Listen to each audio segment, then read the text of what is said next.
দীর্ঘ ২৭ বছর পর ইউরোপে দেখা গেল পূর্ণগ্রাস সূর্যগ্রহণ। এক বিরল ও অদ্ভুত দৃশ্যের সাক্ষী হল বিশ্ব।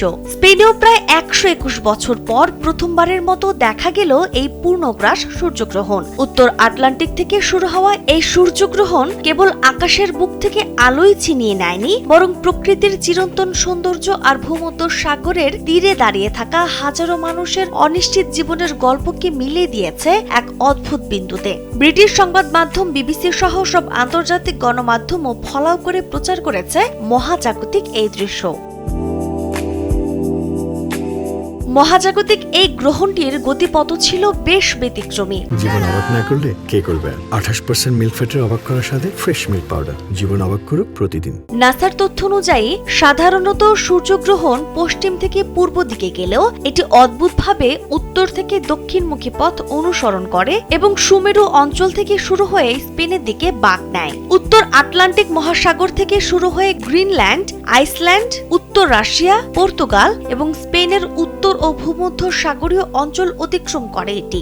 এছাড়া চাঁদের বাইরে হালকা ছায়া অতিক্রম করায় নরওয়ে, আলাস্কা, পূর্ব কানাডা, নিউ ইংল্যান্ড এবং পশ্চিম আফ্রিকার কিছু অঞ্চলে আংশিক সূর্যগ্রহণ পরিলক্ষিত হয়।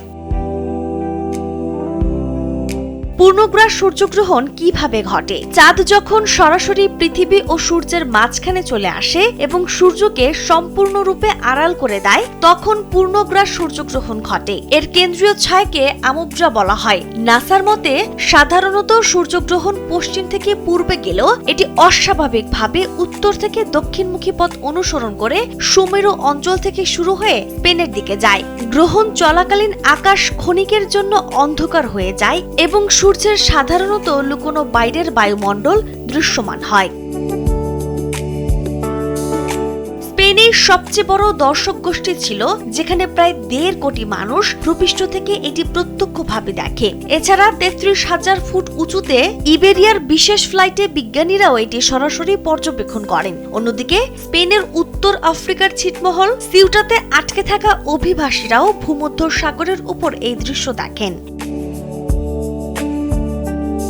এই বিরল মহাজাগতিক ঘটনাটি উপভোগ করতে স্পেনে ঢল নেমেছিল প্রায় ১.৫ কোটি দর্শকের। হাজার হাজার মানুষ ভূপৃষ্ঠে দাঁড়িয়ে এই দৃশ্য উপভোগ করার পাশাপাশি ৩৩,০০০ ফুট উঁচুতে ইবেরিয়ার একটি বিশেষ বিমানে চেপে বিজ্ঞানীরা সূর্যগ্রহণের গতিপথ ও ডেটা পর্যবেক্ষণ করেন।